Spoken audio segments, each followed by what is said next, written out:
Welcome to another episode of TDB. From Germany? Ja, ich spreche keine Deutsch.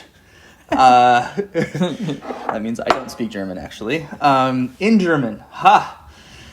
We're doing a tea encounter tea today. Yep. Explain to me. Yeah, so this is a tea from Tiago over at Tea Encounter that has been aged for 8 years. So I think it was stored at some point in Zhensilong for a little bit. And so this is a Yiwu tea. Don't use all of that. I would strongly recommend. So yeah, an 8-year-old Yiwu. So yeah, he sent us some teas just to show us kind of how these things have been aging, because I think we speculated a lot how these teas would do with time. Back when we brought these teas on when they were quite a bit younger. To be honest, I don't remember if we brought this specific tea on or not, but we did review one of his teas a couple months ago, kind of with the same intent and purpose behind it. So yeah, we will see how this goes. So this is an 8-year-old Yiwu tea, Manlin. Cool. Nice and green still. Yeah. Smells really great. Yep, there's a nice fragrance out of the bag. Oh, yeah. All right. And Man versus tea. yeah, I'm trying not to obliterate this too much. What do you think? I think that's probably good. I think you're doing a good job. Sometimes it just takes a little bit of labor to get this guy going. You think that's good? We could go a little. You could toss in that. Yeah, let's do it. You probably just got to keep the steep short. We always pull some too. Very true. Okay.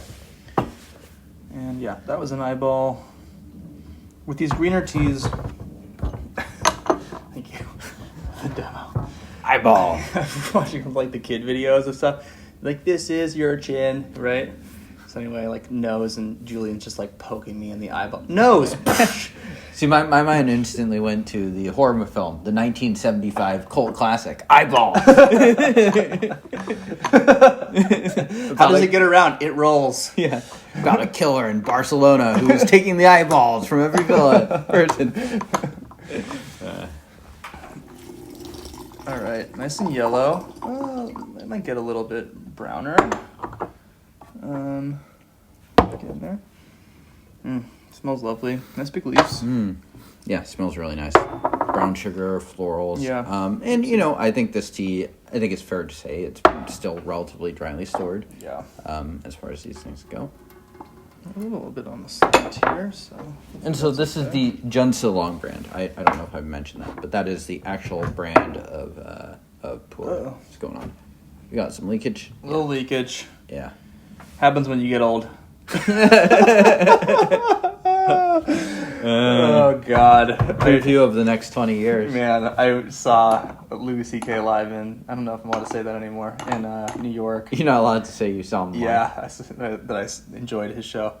And he had quite a funny analogy about the wind blowing open a trash bag full of leaves, and how that's what old age ends up being like a little bit. You can run with that one in your through imagination as you'd like. Okay. Fair. Nice kind of a beautiful, almost peachy kind of color here. I'm getting in here this time. Leaves still, yeah, I mean, to me, look, for something that's 8 years old, this really strikes me as still quite verdant and green.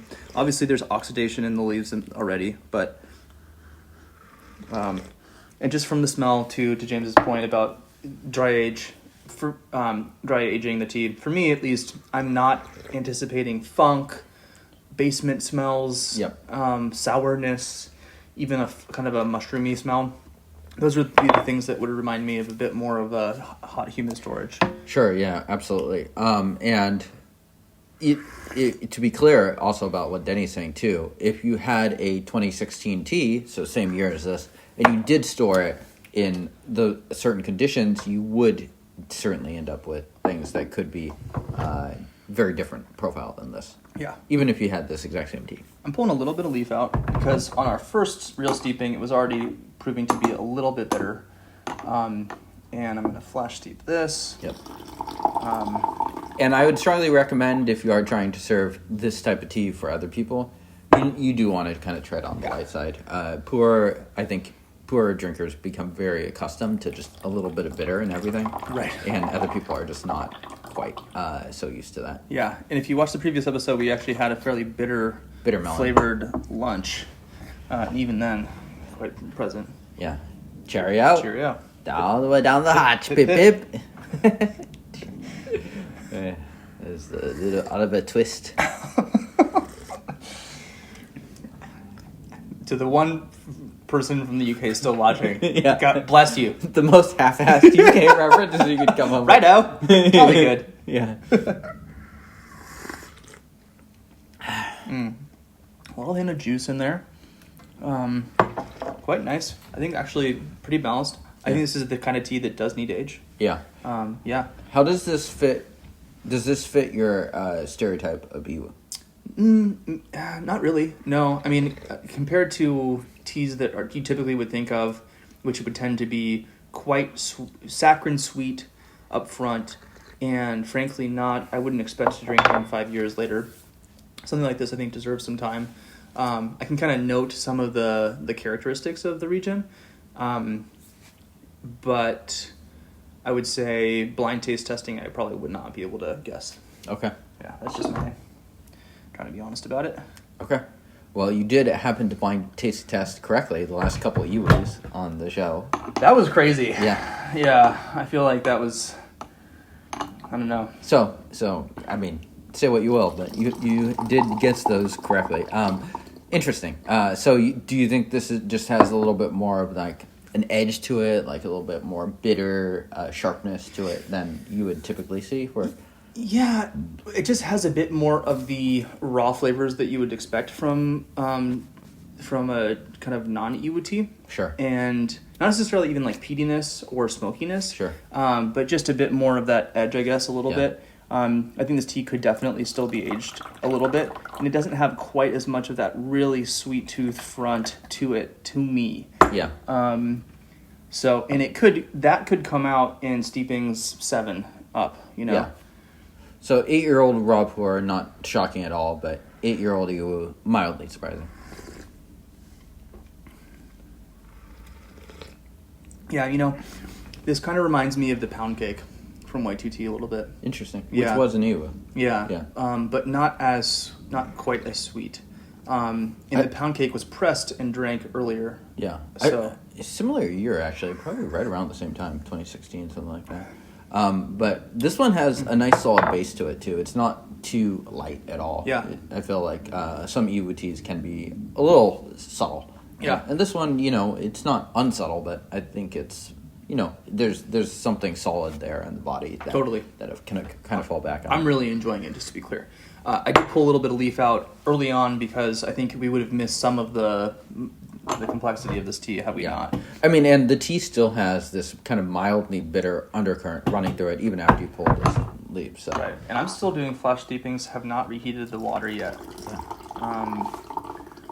Yeah, really pleasant. Mom test? No, I don't think so. Because some bitter profile, some folks like a bitter chocolate. I feel like that's kind of an approachable flavor profile for a lot of people. But it's a lot to do with the sort of creaminess that you often are associated with those flavors.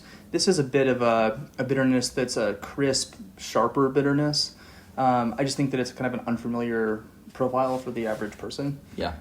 Certainly I love it. I think this is still easy drinking. Yeah. But yeah, I'd say average schmo on the street, not so much. Sure. I'd say that the bitter profile is one of the things in good tea, or at least tea that we like, one of the fastest ways to indicate if it's going to pass like what we call the mom test or not. Yeah. It's just like, that's a flavor that not everyone's going to love.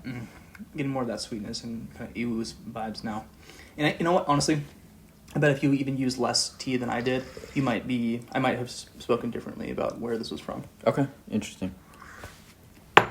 Really nice. Yeah, plenty of leaf in there. Ultralight test? I don't think so. It's kind of hard to brew green oolong, green pu'ers like this, and for more than just a brief moment. Yeah, why don't you cut and bring us back? You mind? I'm gonna heat the water up. We'll give this one a bit of a blast and see how it goes. Yeah. In terms of like a tea session, James, where would you put this along maybe a 5 tea session? I think Yiwu is really flexible as far as that goes. I think there are certain things you don't want to do it after. Like, you wouldn't want to do it after, like, a Boulong, a pu'er tea that's extra bitter. Yeah. But Yiwu, I think, is something where you could put that early in the session. I think anywhere from, like, 1 to 3 in the session would be fine. So maybe a little bit earlier in the session. You could probably even do it 4, to be honest. Yeah. Maybe just not the capper. Yeah, totally. I agree with that. Definitely flexible. And something like this that has some of that bitterness that also gives you the ability to use a little bit less leaf, still strong enough. You can brew it quickly. You can let it really sit there and push it like we're going to do right now. Do you think a pu'er like this is a good bridge for an oolong drinker into the wild world of pu'er? I think young Yiwus that are intended to be drank early are definitely. And then if you enjoy that flavor profile, a step up to something a bit more bitter, but still in the same category and family would be a great move like this. Okay. And then, honestly, going after that to really kind of go in the opposite spectrum, I would go with something quite bold and really taste a lot of that kind of garden, woody. Yeah. Some of the intersection of those super old ripes and raws, and get into that profile because those are so soft. Yeah, but very it can smooth. be very deep at the same time. And then last would be those like wet stored abrasive young Sure. raws. Yeah. I mean, Yiwus in some ways do have some of the younger Yiwus, like I would count this still as youngish Yiwu. Yeah. Kind of can appeal, in my opinion, to the long drinkers a bit, just because they do have some fragrance. They have like these flavors and stuff that I think would not be totally foreign. Yeah. The part that might start to rub oolong drinkers the wrong way is there's definitely a propensity to bitterness, even in like the softer, more subtle ones. Yeah. Which you can definitely see in this tea. Nothing wrong with that, to be clear. It's just part of the pu'er profile. Yeah. Roast on this? No roast. Yeah. And versus like something that's older, it's going to have a very soft and smooth profile, but the base flavors are going to be so different for a new oolong drinker. I agree. I think the flavors that you will be familiar with too would be potentially some of the butteriness, some of the honeysuckle flavors, some of the floral vibes, maybe some of the fruit you can get.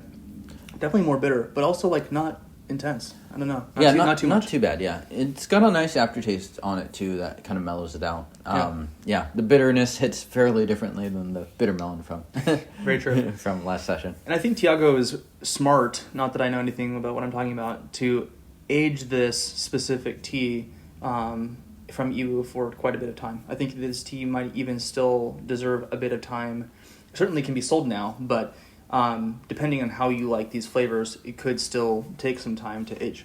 And so, I think that, to your point, James, I think this is the kind of tea that you actually can really apply the skill of brewing to make it fit how you want it to fit based on its age. Sure. So you could let it sit and then let it age, and then brew the absolute, Jesus out of it.